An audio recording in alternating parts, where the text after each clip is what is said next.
3 malam sudah kita tinggal di rumah courtyard ala tuan tanah Tiongkok kuno di Shangri-La. Baru di hari keempat ini kita memperhatikan dengan detail dekorasi yang wah banget yang digunakan untuk mempercantik bangunan ini. Dan baru di hari keempat ini juga kita akan naik ke prayer wheel emas, ikonnya Shangri-La. Prayer wheel emas ini konon merupakan prayer wheel terbesar di dunia. Tingginya sekitar 21 meter, beratnya diperkirakan lebih dari 60 ton. Ukurannya yang monumental ini bukan hanya untuk kemegahan, tetapi melambangkan keagungan ajaran Buddha dan menjadi pusat energi spiritual bagi umat Buddha. Lokasi prayer wheel raksasa ini terletak di puncak sebuah bukit kecil di dalam kompleks kuil Tafo. Posisinya yang tinggi membuatnya dapat dilihat dari berbagai sudut kota kuno.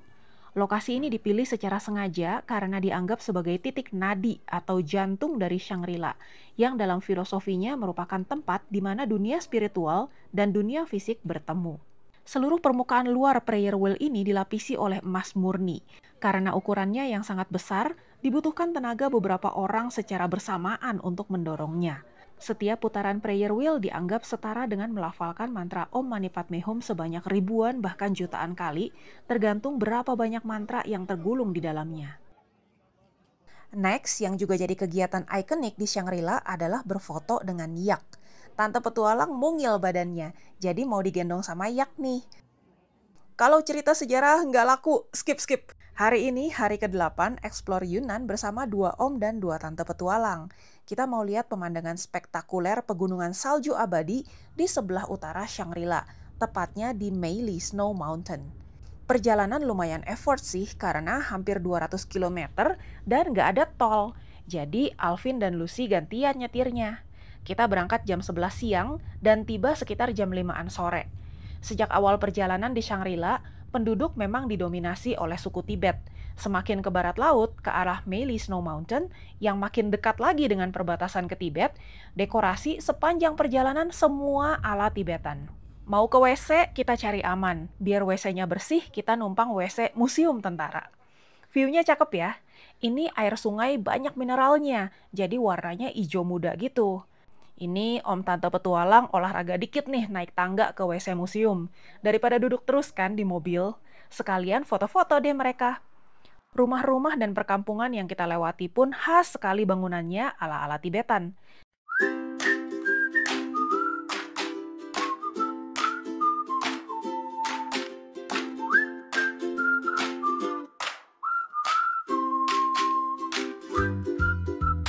Bobo di mobil bareng Alvin dan Lucy, berpetualang rutenya penuh tantangan, tambah wawasan dan juga pengetahuan, bukan hanya sekedar jalan-jalan. Bobo di mobil hadir untuk kamu, langsung dari TKP tayangan lebih seru.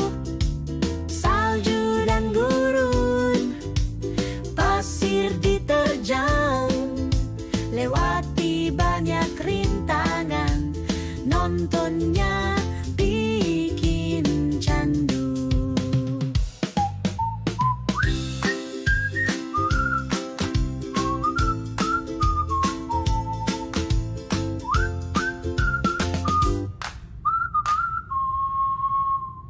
Kita mampir makan siang, bonus bobo siang khusus buat om petualang. Nggak lama kok, 10 menit juga enak loh tidur siang, habis itu segar. Sudah siap mau berangkat, satu tertinggal tidur siang di dalam restoran. Ya, mana dia? Sahabatku, tahukah kamu berapa lama masa yang bisa kita lewati bersama?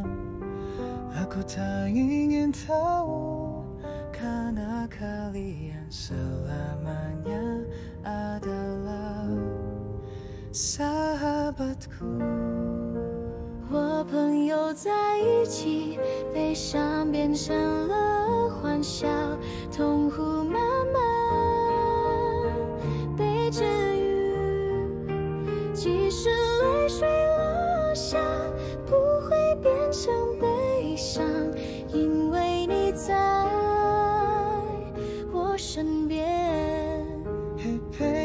在一起，悲伤变成了欢笑，痛苦慢慢被治愈。即使泪水落下，不会变成悲伤，因为你在我身边。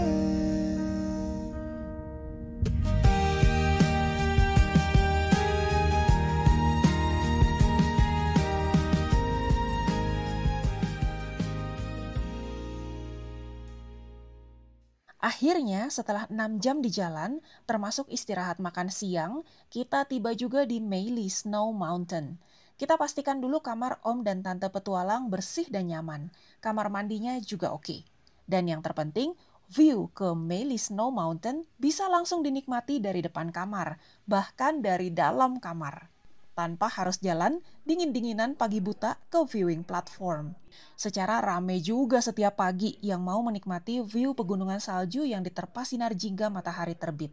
Sore ini kita lihat-lihat viewing platform sambil ngopi-ngopi cantik.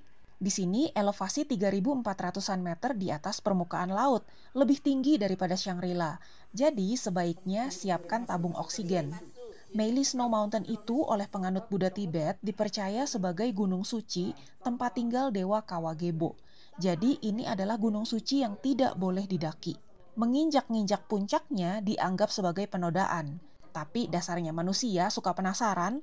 Tahun 1991 ada 17 pendaki yang sangat profesional dan berpengalaman. Mereka bergabung dalam ekspedisi Sino-Japan mau mendaki puncak Kawagebo. Apa kira-kira yang terjadi? Tanpa peringatan apapun, longsoran salju raksasa terjadi di ketinggian 5.100 meter di atas permukaan laut, yang mengakibatkan seluruh pendaki 17 orang tersebut tewas tanpa sisa. Upaya penyelamatan dan pemulangan jenazah pun sangat sulit. Barang-barang dan jenazah mereka masih ada di sana hingga bertahun-tahun kemudian. Masyarakat lokal pun menekan pemerintah untuk secara permanen melarang pendakian di sana untuk alasan budaya dan spiritual. Dan yes, dipenuhi oleh pemerintah. By the way, selang 1-2 tahun aja semenjak kami terakhir ke sini, sekarang suasananya sudah jauh berbeda. Hotel-hotel sudah jauh lebih banyak, yang jualan makanan juga jauh lebih banyak, sudah ada banyak tempat ngecharge mobil listrik. Sekarang kita mau makan malam dulu. Ini nasi goreng telur, looks-nya pucat-pucat aja tapi rasanya enak banget guys. Wangi banget. Sayur wosun juga enak. Sup tomat telur juga seger banget. Cuci mulutnya, of course, duren. Om Tante Petualang juga pesan jagung bakar buat besok sarapan sambil menikmati sunrise.